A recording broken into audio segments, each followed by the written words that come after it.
Assalamualaikum warahmatullahi wabarakatuh. Dalam pertemuan kali ini, kita akan membahas mengenai analisis sintaks atau biasa kita sebut sebagai proses parsing. Nah, tapi sebelum kita masuk mengenai analisis sintaks atau parsing ini, kita akan ingat-ingat dulu apa yang kita sebut sebagai tata bahasa atau juga biasa disebut sebagai grammar. Nah, di mana untuk grammar sendiri, ini adalah sebuah kumpulan dari himpunan-himpunan variabel, simbol-simbol terminal, simbol awal yang dibatasi oleh aturan-aturan produksi. Oke, jadi ingat di sini mengenai variabel, kemudian ada juga punya terminal, dan juga kita punya simbol awal. Oke, 3 poin itu yang harus kita tahu dari sebuah grammar. Nanti di situ pun akan dibatasi oleh sebuah aturan produksi. Oke, di sini kita juga kemarin sudah mengenal. Oke, ini ada yang kita sebut sebagai hierarki Chomsky. Oke, di sini di mana si Chomsky ini dia membuat 4 level dari bahasa. Itu yang pertama adalah natural language atau tipe 0. Di mana mesin otomatanya itu adalah mesin Turing, dan aturan produksinya di sini dia tidak ada sebuah batasan. Oke, untuk yang kedua, itu adalah tipe 1 atau kita sebut sebagai konteks sensitif. Mesin otomatanya itu adalah linear bounded automata, dan aturan produksinya jumlah dari alfa itu harus kurang dari atau sama dengan jumlah dari beta.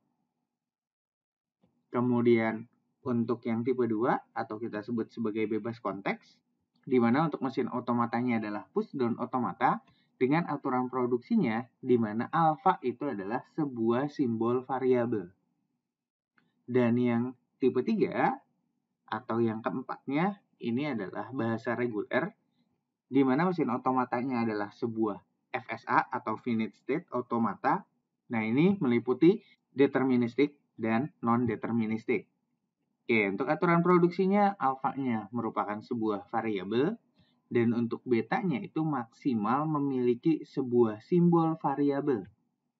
Dan bila pun ada, harus terletak di posisi paling kanan. Oke, mungkin di sini kita lihat dulu untuk aturan produksinya.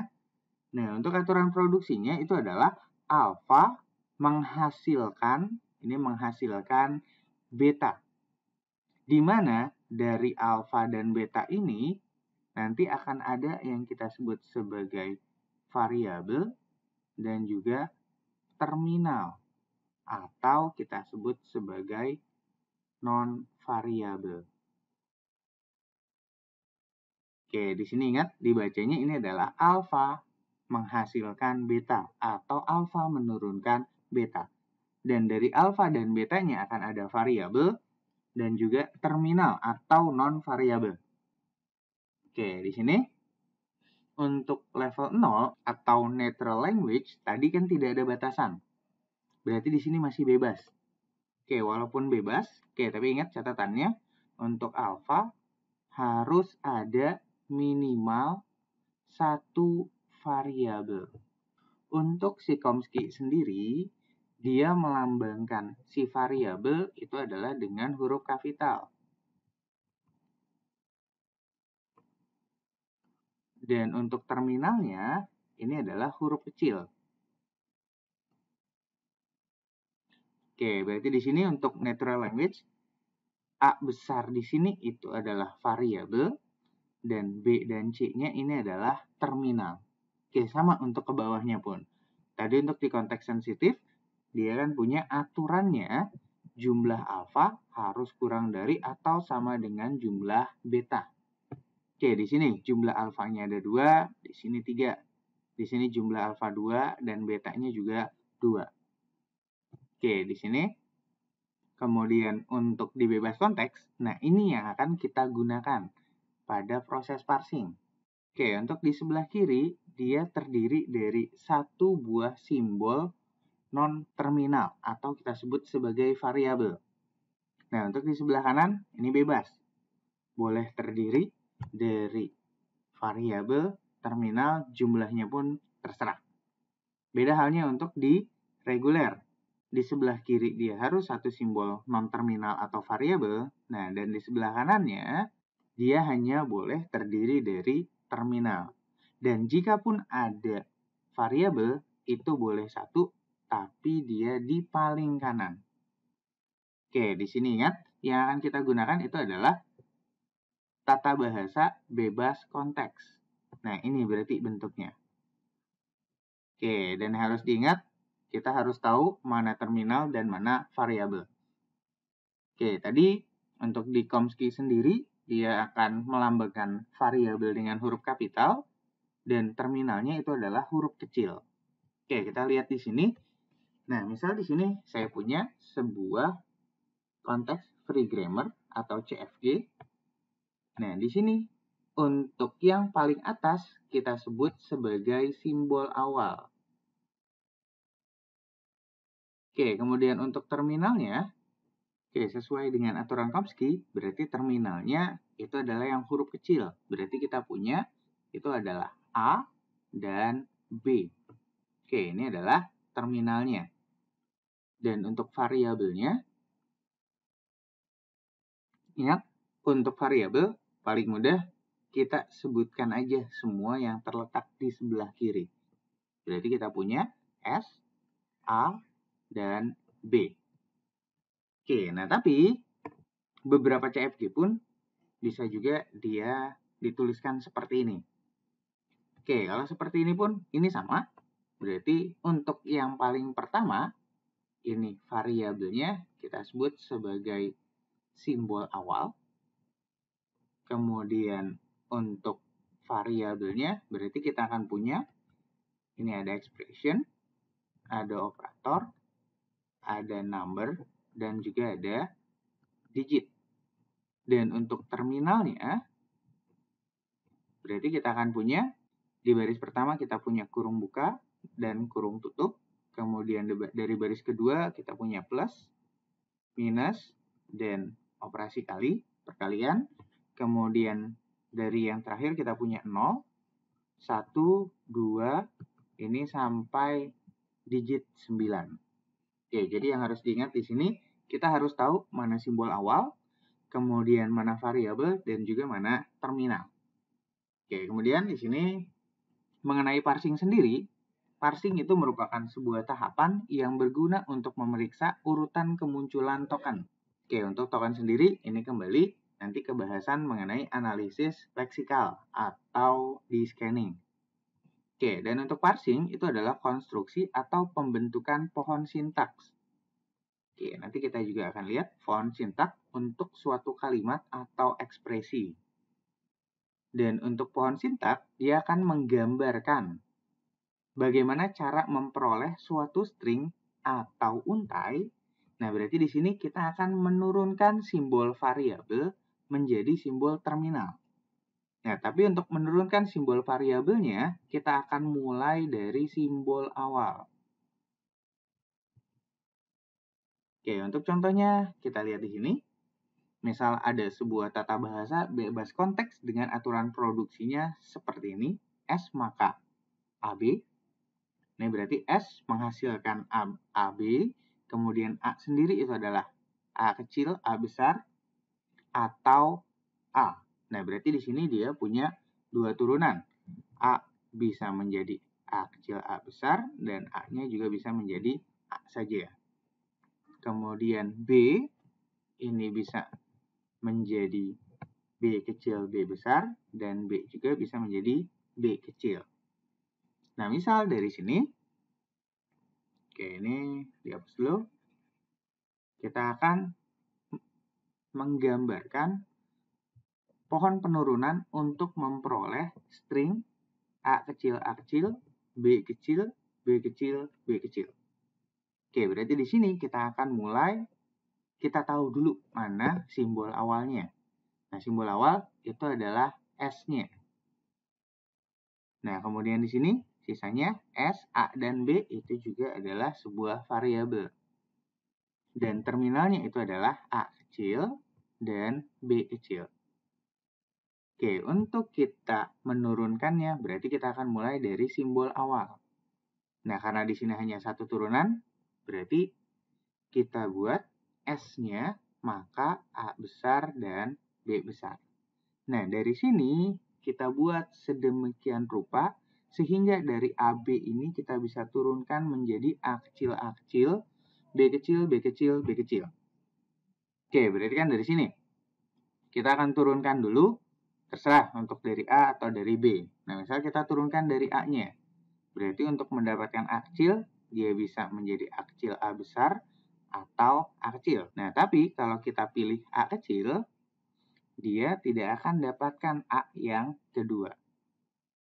Nah, berarti si A ini akan kita turunkan dia menjadi A kecil dan A besar. Oke, berarti turunannya ini dari A, dia akan menjadi A kecil, A besar. Kemudian B-nya tetap. Kemudian kita turunkan lagi si A-nya menjadi sebuah A kecil. Karena kan kita hanya butuh 2 A saja. Berarti A-nya ini jadi A kecil. Kemudian di sini menjadi A kecil, dan B besar. Nah, kemudian kita turunkan si B besarnya. Sama. Untuk kita memperoleh 3B, berarti kan kita tidak bisa langsung menurunkan hanya B saja. Kita pilih penurunan yang pertama. Berarti dari B-nya, ini kita akan ubah menjadi B kecil, B besar. Oke, ini berarti menjadi seperti ini. Berarti B-nya, ini menjadi B kecil, B besar.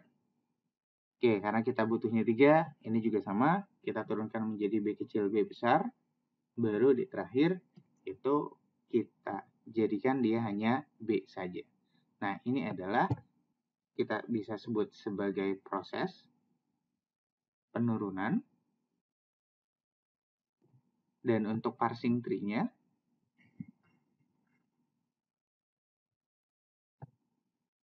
oke, berarti parsing tree atau pohon penurunannya kita akan punya sama S. Ini kita akan ubah menjadi A besar dan B besar. Kemudian A-nya ini jadi A kecil dan A besar. Kemudian ini dia jadi A kecil. B-nya dia jadi B kecil dan B besar. Kemudian B di sini jadi B kecil, B besar, B besarnya dia jadi B kecil. Oke, berarti ini yang kita sebut sebagai pohon penurunan atau parsing tree. Oke, kemudian untuk parsing sendiri, ini bisa dilakukan dengan 2 cara. Itu adalah penurunan terkiri atau kita sebut sebagai leftmost derivation atau biasa dikenal dengan LMD. Dan yang kedua itu adalah penurunan terkanan atau rightmost derivation atau kita juga sebut sebagai RMD. Oke, ini sebenarnya bahasan ini di teori bahasa dan otomata itu sudah kita pelajari semuanya. Oke, misal kita ingat lagi aja, ada sebuah CFG, ini adalah CFG-nya, kita akan mencari string A kecil, B kecil, B kecil, dan A kecil, A kecil. Nah, untuk LMD-nya, berarti kan kita akan turunkan si S-nya itu menjadi A kecil, A besar, dan S besar. Nah, untuk di LMD, kita akan turunkan, ini kan terkiri, berarti kita akan turunkan, di sini ada 2 variabel, kita akan pilih variabel yang paling kiri dulu yang akan kita turunkan. Nah, berarti dari A ini, dia akan kita turunkan menjadi A, menjadi S besar, B kecil, dan A besar.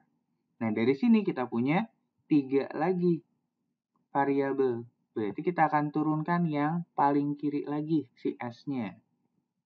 Oke, ini menjadi S-nya menjadi A, kemudian ini tetap B kecil, A besar, dan S besar. Nah, dari sini kita tinggal sisa 2. Kita turunkan lagi dari yang paling kiri. Oke, ini pun seterusnya dia akan kita ambil variabel dari yang paling kiri. Nah, berarti sebaliknya kalau untuk di RMD. Oke, untuk di RMD, misalnya untuk di awalnya sama, S kita akan pilih A kecil, A besar, S besar. Nah, berarti yang akan kita turunkan itu adalah variabel paling kanan. Oke, S-nya ini menjadi A kecil, A besar, A kecil. Karena si S ini kita langsung turunkan menjadi A kecil. Nah, di sini hanya satu, berarti kita tinggal turunkan si A-nya. Dia menjadi S besar, B kecil, A besar. Nah, di sini kita punya dua variabel, berarti yang akan kita turunkan adalah yang paling kanan dulu. Oke, di sini A-nya dia akan menjadi B dan A. Nah, kemudian baru kita turunkan si S-nya. Oke, jadi bedanya untuk si LMD dan RMD itu adalah di pemilihan variabelnya yang akan kita turunkan. Untuk LMD, jika ada beberapa variabel, kita akan pilih yang paling kiri yang akan kita turunkan. Nah, sedangkan sebaliknya untuk di LMD, jika ada beberapa variabel, kita akan pilih yang paling kanan. Oke, kemudian di sini, jika terdapat lebih dari satu pohon sintaks untuk sebuah grammar, maka dikatakan grammar tersebut ambigu.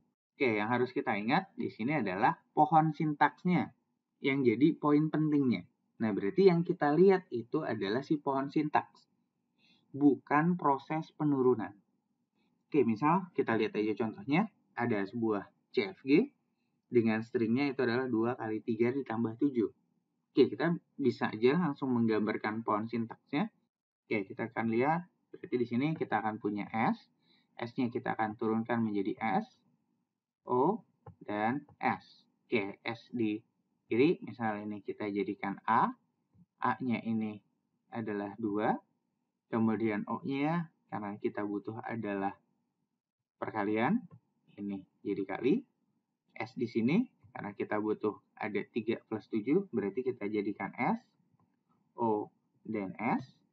Kemudian S di sini menjadi A lagi, dan ini menjadi 3. Ini jadi operasi penjumlahan, kemudian ini jadi A, ini jadi 7.